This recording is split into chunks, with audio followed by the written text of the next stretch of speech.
Dios te bendiga, te hablamos de parte de una mano amiga en Reno, Nevada, y queremos seguir hablando de la palabra de Dios en cuanto al propósito que Dios tiene con las personas. Desde la antigüedad pues podemos hablar de los diferentes propósitos que ha tenido Dios, desde los tiempos de Abel, empezando con Adán y Eva. La palabra de Dios dice que Dios los puso allá en el huerto del Edén y les dijo que sojuzgaran la tierra.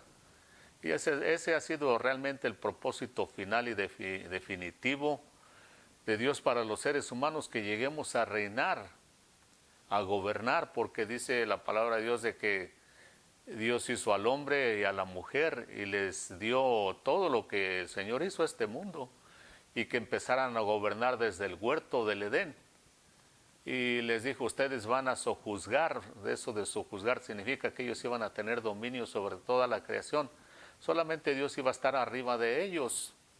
Pero entonces hemos hablado que apareció la serpiente, apareció Satanás metido en la serpiente, porque Satanás para ese entonces ya se había rebelado contra Dios, y también se rebeló contra Dios. ¿Por qué? Porque él también tiene sus planes. Él tenía sus planes desde que se rebeló contra Dios. Y cuando entonces Dios hace a Adán y Eva, él ya también venía con su plan de hacerlos caer y adueñarse de este mundo. Y hasta la fecha Satanás sigue teniendo sus planes. El principal plan o más grande plan que tiene contra la humanidad en este tiempo que vivimos nosotros, según la palabra de Dios, es para que abramos los ojos, para que estemos alerta y no nos confiemos. Es de lo que más se habla en este tiempo, de que Satanás, dice, tiene su anticristo. En el primero y segundo libro a los tesalonicenses, el apóstol San Pablo, quien fue uno de los hombres a quien Dios le reveló más cosas que a muchos otros hombres en cuanto a la gracia del Nuevo Testamento y muchos misterios.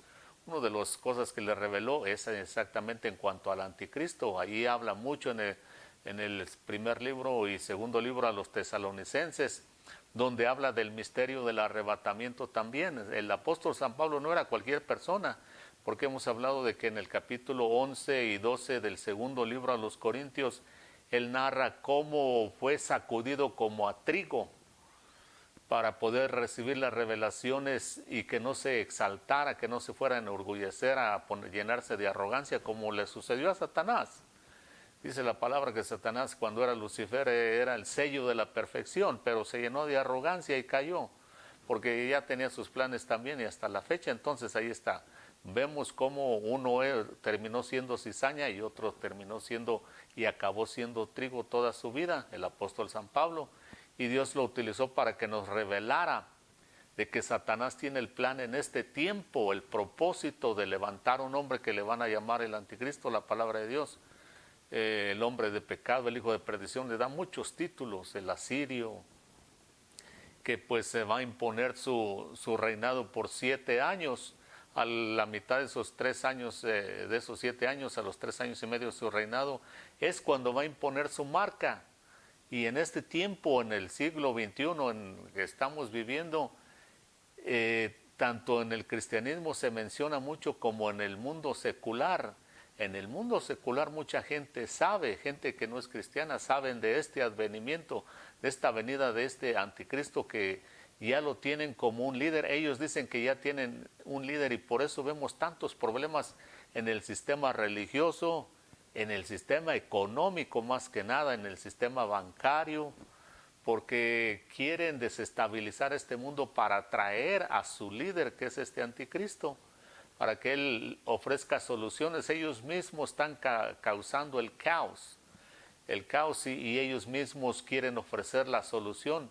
Cuando digan, aquí tenemos un hombre, eso no es nada nuevo. Desde hace décadas atrás, muchos políticos europeos y americanos, como conocen parte de la palabra de Dios, aunque no la creen, en una ocasión un político europeo dijo, no, el mundo está cayendo en un caos, en un fango económico, político y religioso y de todo tipo. Dice que pues tenemos que hacer algo. Dice, y ya no nos importa que tener muchos gobiernos, porque entre más gobiernos, más opiniones hay y más se complica el asunto. Dice, lo que queremos es que venga uno que sea capaz de gobernarnos a todos. Y entonces termina diciendo este político de allá de los años 70, 80, dice, y no nos importa si viene de Dios o del diablo, dice, nosotros lo que nos importa es que nos ayude a salir del fango económico en que está cayendo el mundo. Y muchos así porque conocen la palabra de Dios, pero no la creen. Satanás también tiene sus propósitos. En el libro de Eclesiastés capítulo 3 es donde la palabra de Dios habla, dice que todo tiene su tiempo, tiempo de nacer y tiempo de morir, tiempo de amar y tiempo de odiar, porque así como Dios tiene sus propósitos, pues el enemigo también. El Señor dijo, yo he venido para que tengan vida y vida en abundancia. El enemigo dice, vino a robar, matar y destruir.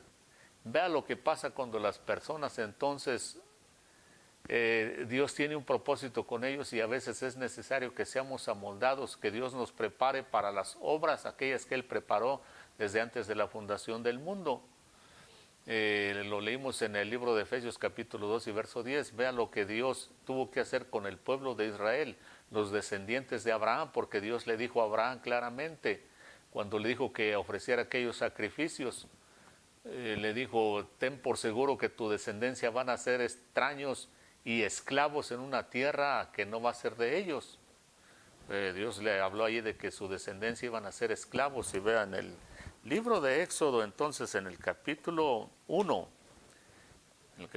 del libro de Éxodo, vea lo que dice la palabra de Dios en el verso 8, dice, y se levantó sobre Egipto un nuevo rey que no había conocido a José, y dijo a su pueblo, he aquí el pueblo de los israelitas es más numeroso y más fuerte que nosotros, procedamos pues astutamente con él, no sea que se multipliquen, y en caso de guerra se una también con los que nos odian y pelee contra nosotros y después se vaya de la tierra. Entonces pusieron sobre ellos capataces para oprimirlos con duros trabajos y edificaron para Faraón las ciudades de almacenaje, Pitón y Ramsés. Pero cuando más los oprimían, más se multiplicaban y más se extendían, de manera que los egipcios llegaron a temer a los hijos de Israel. Los egipcios pues los obligaron a los hijos de Israel a trabajar duramente y les amargaron la vida con dura servidumbre en hacer barro y ladrillo, en toda clase de trabajo del campo, con todos los trabajos que se los imponían con rigor. Vea, entonces después aquí está hablando de ya cuando se multiplican los descendientes de Abraham, las 12 tribus que se van a vivir a Egipto, cuando venden a sus hermanos a José como esclavo y se va a Egipto, y allá en Egipto pues igual una historia, la historia de José también es muy digna de mencionar, de cómo Dios prepara una persona para que después ande en las obras que él preparó de antemano, porque José tuvo que pasar por pruebas muy duras, muy difíciles, pero tenía que ser así para que llegara a ser el gobernador de Egipto y no muriera de hambre aquella generación. Pues Dios tenía que levantar un hombre como José, pero tenía que amoldarlo. Entonces ya pasados los años muere José y llegamos a este tiempo cuando dice que se levantó un faraón que no conocía a José.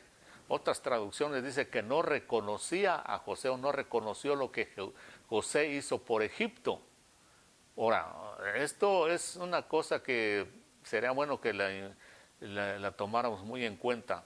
Como seres humanos tenemos un problema grave, con todos los seres humanos en general, que somos muy malagradecidos. Cuando alguien nos hace un favor de verdad, poca gente lo agradece, y ser agradecido no significa solo dar gracias, eso es ser educado. No es cómo trata uno a las personas que le hacen a uno un favor o que le ayudan a uno, eso es lo que realmente demuestra si uno es agradecido o no.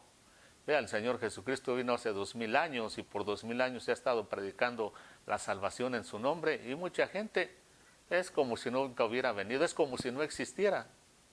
Comen, beben hasta que se mueren, hasta que es demasiado tarde. Bueno, pues a José lo mismo, dice que se levantó este faraón que no reconoció a José, pero escuche, eso es ser malagradecido solamente, porque si algo tenían las culturas de antes, los aztecas, los egipcios, todas las culturas, era que escribían especialmente los sucesos más importantes de su vida diaria, los escribían bien claro y los dejaban por ahí escritos en zarcilla, en tablas de barro, en lo que fuera, pero quedaba escrito. Muchas de la historia que sabemos es por eso, porque se han hallado, los arqueólogos han hallado inscripciones en piedras de barro, en lo que sea. Así que ahí en Egipto tenía que haber estado la historia de José. Pero este faraón, él no quiso reconocerlo. Era un malagradecido y el pueblo lo hizo del cabal también. Error gravísimo que cometieron, porque si usted va a la historia, dice aquí que los oprimieron con trabajos duros, que les puso capataces para que construyeran las ciudades de almacenaje. Aquí dice que ellos fueron los que construyeron las ciudades de almacenaje. Dicen que los extraterrestres son puras mentiras, puras para vender libros o lo que sea, pero aquí dice claramente que los descendientes de Abraham, los hijos de Israel, construyeron por lo menos mucho de lo que hay en Egipto. Y los oprimieron, dice, a tal modo que les amargaron la vida.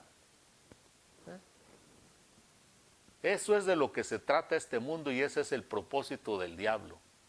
Cargar a la gente constantemente, esclavizarla hasta el punto de amargarle. Eso de amargarle la vida significa hasta quebrantar su espíritu.